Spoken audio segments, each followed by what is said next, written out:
Vamos a ocupar de esto que veníamos hablando, ¿no? Está en línea Cristian Pablo Sperati.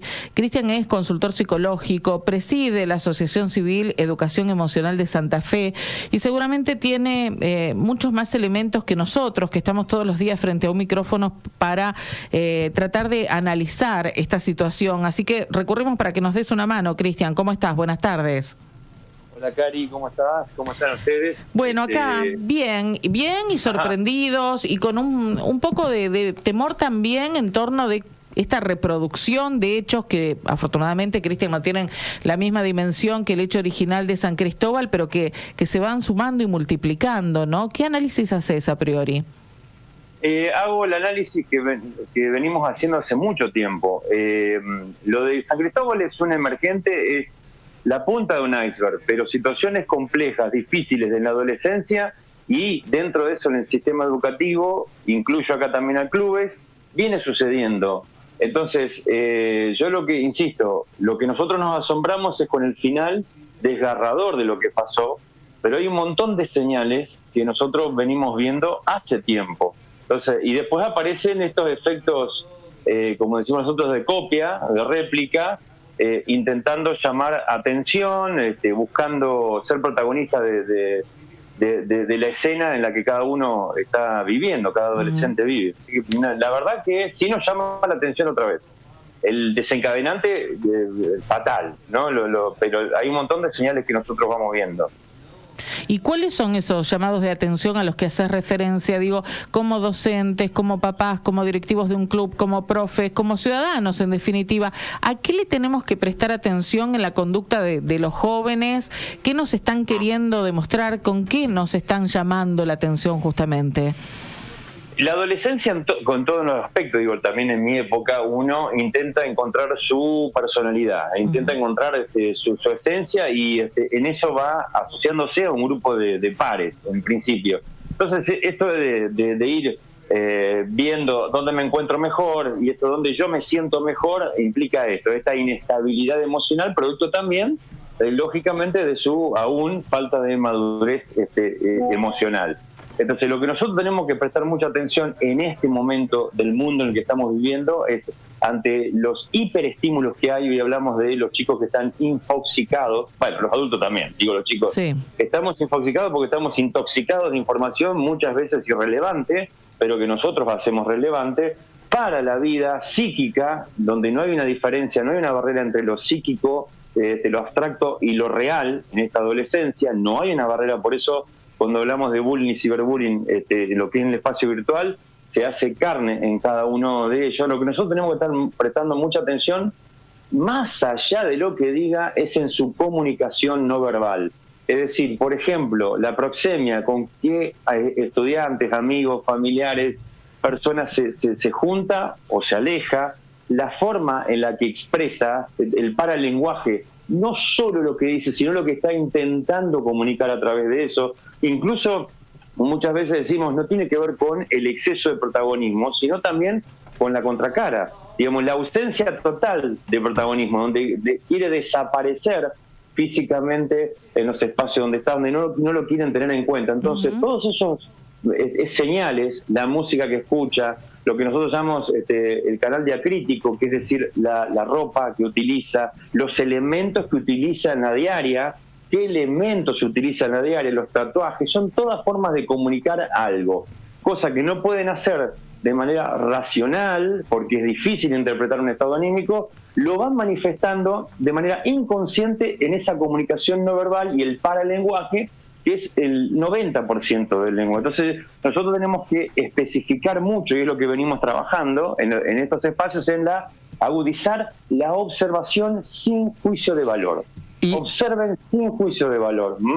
Pablo, y en ese caso, buenas tardes, antes que nada. ¿Cómo deberíamos interceder? Porque no es tan fácil mediar. ¿Y de qué modo podríamos meternos allí? Bien, si no hay un profesional, como le digo muchas veces, aquí no se necesita a ver, en las instituciones educativas yo vengo bregando hace mucho en el trabajo de profesionales de la salud, del bienestar emocional y la salud mental que acompañen al sistema educativo, porque ya no es el sistema educativo mío de hace 30 años, se ha modificado por un montón de cosas. Ahora, como persona, como educador, y acá cuando digo educador, hablo del educador de oficio, que es el adulto, todo adulto significativo en la que rodee a los adolescentes es un educador, porque educa a través de su ejemplo. Entonces, ¿qué es lo que podemos hacer? Lo peor que podemos hacer es no intervenir, quedarse en el espectador. Yo sé que hay mucho miedo, porque además hay una crisis de autoridad dentro del sistema, donde el propio docente y asistente escolar está, entre comillas, permanentemente observado en demasía. Ahora, la sugerencia que hago es, intenten, sin hacer juicio de valor, observar, registrar y tener una escucha activa. Una vez que yo tengo esos datos, que son datos operativos, que son, como le digo yo, es un elemento, es una hoja de ruta, de observación técnica, así lo llamamos nosotros, hoja de ruta de observación técnica sobre lo que dice, sobre lo que está haciendo un hecho determinado, sobre si participa y tiene una orientación hacia una tarea, o lo que intenta es frecuentemente generar esa especie de disturbio. Empezar a escribir mucho, porque son todos los datos que a nosotros nos va a servir después a la hora de trabajar. Cuando uno dice, no, nunca dijo nada, nunca pasó desapercibido, no era de hablar, y yo les digo, no, quizás no hemos escuchado, no hemos observado, y la clave está no en mirar, sino en observar, no en oír, sino en escuchar. Y eso se los digo a muchos de los docentes. A un cuadernito, nosotros tenemos una hoja de ruta, pero un cuadernito donde uno empiece a descubrir en cada área cómo es la forma de accionar, cómo es la conducta visible. Insisto otra vez, no para diagnosticar, acá no se diagnostica, no, pero no podemos decir, y si el ser humano da muchos indicios, no podemos decir que las cosas llegan, salvo que haya una crisis en un momento, pero si no, las situaciones se van desencadenando como una ficha de dominó. Claro. Y hay que empezar a ver y leer esto que está pasando. ¿Qué te dicen los docentes cuando le propones esta hoja de ruta? Y te lo pregunto porque vos sabés, cada vez tienen más tareas que hacer por fuera de lo pedagógico estrictamente, ¿no? Entonces, Esperati, vos me venís ahora con una hoja de ruta, vos sabés todo lo que yo tengo que hacer. Me putean en colores. Y con justa razón. Entonces yo ahí les digo, miren, yo no tengo la firma para decir, bueno, vamos a comenzar un plan para poder trabajar, porque no tengo. Entonces yo lo que les sugiero es, en esos espacios, es el bienestar de cada educador.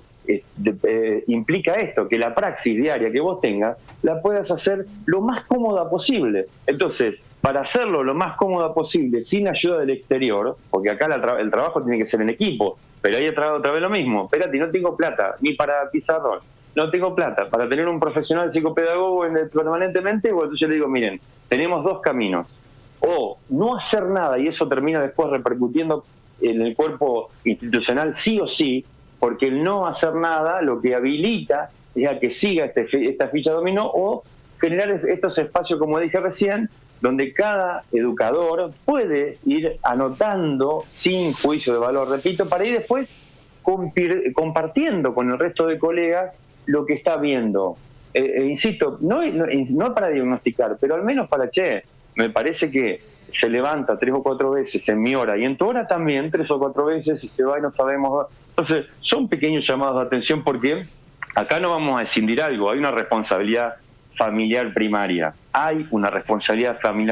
Ahora, otra vez me pongo en la piel del docente o del asistente escolar. Si yo no tengo ese primer dique de contención que es la escuela, que es el hogar, ¿qué hago yo? Necesito o me corro y dejo que las cosas sucedan, claro, o tengo que tener algún espacio.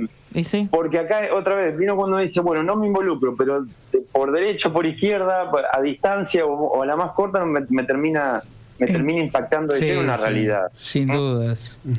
Yo sé, a ver, otra vez lo digo, Cari, y lo digo, yo sé que cuando doy estas charlas, cuando voy a trabajar y les ofrezco este material, cuando doy capacitaciones, me dicen, debemos ser de las pocas profesiones que estamos obligatoriamente todos los años invirtiendo en nuestra capacitación. Que están mucho tiempo en soledad, que esa es otra de las cosas que a mí de verdad me me desintegra, porque tienen razón, no son psicólogos, no son abogados de familia, claro, no son y terapistas ocupacionales, y tienen que hacerse. Los tienen a los 30 y pico juntos, ahí enfrente con sus 30 y pico de problemas, claro. Bien, exactamente. Entonces, el docente ahora no está capacitado para eso. No solamente, a ver, algún docente que está capacitado, pero a ver, no es su función primaria, como le digo. No es su función primaria. No. Entonces, ahí donde yo digo, y ahí voy un poquito más, y me salgo del aula y me salgo de la escuela, donde digo, acá hay una cuestión claramente de política educativa que hay que reforzar y trabajar, donde ya no podemos hablar más de un sistema estanco, como es el sistema educativo, sino en concordancia, en red, claramente con los otros sistemas, sistema de salud, el sistema de deporte, digamos, en los clubes son los mismos chicos o chicas que se tratan de una manera en el aula y quizás en el club esa cosa no pasa. Entonces digo, o no, en las academias artísticas, hay otra forma de hacer algo más, un trabajo más holístico, que no dependa de la buena voluntad de un docente o un asistente escolar que se acerque, sino que esté otra vez en ese sistema donde todos podemos trabajar en red. Pero, a ver, salvo que haya de verdad una crisis de momento y lugar, generalmente los casos que uno puede ver que terminan en una situación traumática o violenta, no con esta resolución, por supuesto, fueron dando señales que nosotros la podríamos haber interpretado mal o haber dejado pasar. Pero yo tengo que quebrar una lanza por los docentes y asistentes escolares, que de verdad, en un espacio donde hay crisis de autoridad, claramente, no es la misma escuela en la que yo estaba, donde el docente tenía una figura distinta, representaba algo distinto, y está permanentemente hostigado. Entonces, lo que pido ante estas situaciones, en un espacio de reflexiones, bajen los dedos acusadores. Basta de la familia, la escuela, el docente que no ve, el asistente. Digo, este es un momento donde bajen los dedos acusadores. Necesitamos una reunión general que no quede en esto, porque esto después uno ve que tenemos en las miles de escuelas que tenemos, hay espacios que no llegan a ese lugar, pero evidentemente hay algo que nos está interpelando. Hay mayor consultas de salud mental, mayor consulta de consumo problemático, de comportamientos problemáticos.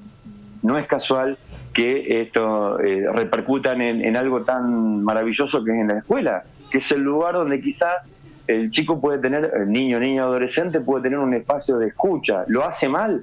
Sí, lo hace mal, quizás no lo sabe hacer, no sabe decirlo, no puede, no es que no quiere, no puede, y nosotros estamos en esa disputa, ¿viste?, de adultos.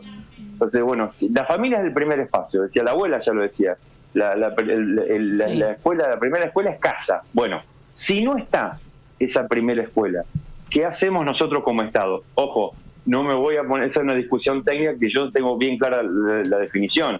Aunque no esté la familia, el Estado tiene que estar en esos espacios. Porque, como le digo, a veces los adultos tomamos decisiones como adultos y la tenemos que sostener con la responsabilidad, pero hay un niño o una niña o un adolescente que necesita una posibilidad distinta a la que le está ofreciendo la casa.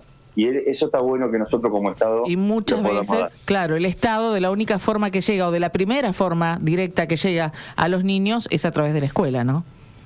Exactamente, quizás es el único espacio que tienen, es el único espacio que tienen, y ahí está el Estado. Cuando en casa está todo desordenado y disfuncional, tienen casa y no tiene hogar, la construcción vincular es el hogar, y quizás el hogar que encuentran lo encuentran de manera disfuncional, porque es la forma en la que aprendieron a relacionarse. Vieron que a veces sí, bueno, ¿por qué se insultan? Bueno, hay una forma de vincularse, decirse te quiero de esa manera disfuncional, bueno, porque se ha aprendido en su núcleo vincular primario, que es el hogar y su espacio circundante. Entonces yo defiendo a muerte, pero defiendo la escuela pública, soy un amante de la escuela, de la institución educativa, y por eso pido en este espacio entre adultos, que no tenemos, porque también es eso, los adultos muchas veces no tienen tiempo, y díganle a un trabajador que le diga a la patronal que se va a ir 1 hora y media, 2 horas a una reunión de padres. Sí.